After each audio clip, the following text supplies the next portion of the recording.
Today we are going to discuss about structure of human eye and the process of hearing. तो जिस तरह देखने की इस इंसान के लिए बहुत ज़रूरी है, बिल्कुल उसी तरह सुनना भी इंसान के लिए उतना ही ज़रूरी है। तो देखने के लिए अल्लाह ताला ने इंसानों को आँखें अता की हैं और सुनने के लिए हमें कान अता किए हैं। तो ये दोनों बहुत ही हिसास आंगन है, मतलब बहुत ही नाजुक होते हैं। जैसे बचपन में अक्सर माएँ बच्चों के जब कान साफ करती हैं तो उस सिलाई के ऊपर कॉटन लगा के करती हैं, तो बच्चा जिद करता है, रोने लगता है कि मैं खुद कर लूँगा। तो माएँ कहती हैं कि नहीं, आप खुद करेंगे तो आपके कान के पर्दे फट जाएंगे। तो बेसिकली होता ये है कि अगर कान के पर्दे फट जाए तो फिर इंसान सुनने के काबिल नहीं रहता। तो अब आते हैं एयर के स्ट्रक्चर की तरफ। तो हमारा जो कान है वो 3 चैप्टर में तकसीम किया गया होता है, जिनको बिलतरतीब हम बैरूनी, दरमियानी और अंदरूनी कान बोलते हैं। तो हमारा जो बैरूनी कान है वो भी आगे 3 हिस्सों पर मुश्तमिल होता है, जो पिन्ना, ऑडिटरी कैनाल एंड टेपिनम यानी कि एयर ड्रम है। तो पिन्ना वो हिस्सा है जो हमें बाहर ज़ाहिरी तौर पर नजर आता है।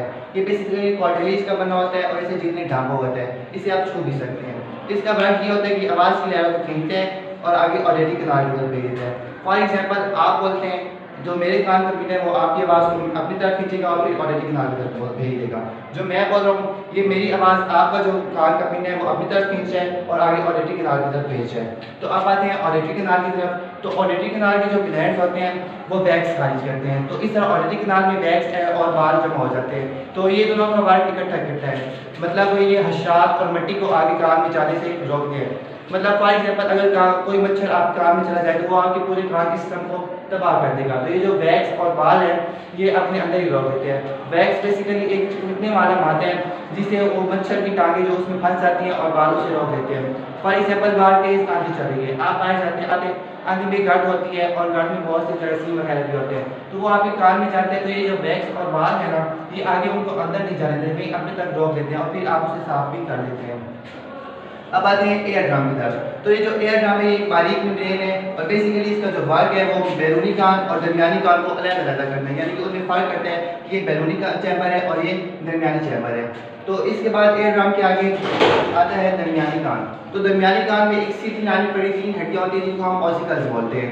जिस तरह ये 3 लाइन में होती है इकट्ठे करते हैं, यानी कि मेलिस, इनकस और स्टेप्स। तो मेलिस जो है वो पहली हड्डी है जो कि एयर ड्रम के साथ आती है इनकस, और जो स्टेप्स है वो हमारी बॉडी की सबसे छोटी हड्डी है और ये एक मेम्ब्रेन के साथ लगी होती है जिसको हम ओवल विंडो कहते हैं। अब इसको हम ओवल विंडो इसलिए कहते हैं, ये दिखाया गया कि इसकी शक्ल अंडे की तरह है और अंडे की शक्ल आपको पता है वो ओवल होता है, यानी कि बैज की शक्ल होता है, इसलिए हम इसको बैज की खिड़की और ओवल विंडो कहते हैं। तो इसका जो वर्क है वो ये है कि जो एयर ड्रम है वो बैरूनी और दरमियानी कान को अलग करता है, इसका जो ओवल विंडो है ये दरमियानी और अंदरूनी कान को अलग करता है। इनमें बस ये डिफरेंस है, बाकी इनका वर्क सेम है। उसके बाद आते हैं अब एक और नाली इधर से निकलती है जिसको स्टेकियन ट्यूब कहते हैं। ये दिखाया गया यहाँ पे जो स्टेकियन ट्यूब है ये हमारी नाक की जो नेजल कैविटी है उसके साथ हमारे कान को अटैच करती है, यानी कि मिला देती है। अब आते हैं अंदरूनी कान की तरफ। अंदरूनी कान के भी 3 पार्ट हैं, जैसे कि हमने पहले पढ़ा है बैरूनी कान के साथ 3 पार्ट थे। उस तरह जो सेमीसर्कुलर कैनाल्स, कॉक्लिया और वेस्टिब्यूल हैं। तो अब वेस्टिब्यूल जो है वो हमारे दरमियान अंदरूनी कान के बिल्कुल मरकज़ में मौजूद होता है, यानी कि बिल्कुल दरमियान में पड़ा होता है। उसके बाद आते हैं semi circular canals. Semi circular canals होती हैं वो 3 नालियाँ होती हैं जो कि एक दूसरे के ऊपर, इनको सेमी सर्कुलर इसलिए बोला जाता है क्योंकि इनकी जो शक्ल है वो आधी दायरानुमा होती है, इसलिए इनको सेमी सर्कुलर बोलते हैं। अगर इनकी सर्कल और ये जो सेमी सर्कुलर कैनाल्स हैं ये नालियाँ आगे जाके एक बलदार साख बना देते हैं। इस बलदार साख को हम रिसेप्टर सेल्स होते हैं। रिसेप्टर सेल्स हमने पढ़ा है कि वो सेल्स होते हैं जो मखसूस स्टिमुलाई का पता लगाते हैं, और वो सेल्स जो स्टिमुलाई की आवाज़ का पता लगाते हैं वो हमारे इसकी दरमियान वाली नाली के अंदर मौजूद होते हैं। तो अब आते हैं दूसरे सवाल की तरफ कि ये आवाज़ हमें सुनाई कैसे देती है। तो जैसे मैंने शुरू में बताया कि जो हमारा पिन है ये आवाज़ को अपनी तरफ खींचते हैं और आगे ऑडिटरी कैनाल की तरफ भेज देता है। इस तरह जब ये ऑडिटरी के है तो वो टेपिनम यानी कि हमारे एयर ड्रम से टकराती है और हमारा एयर ड्रम जो है वो वाइब्रेट होता है।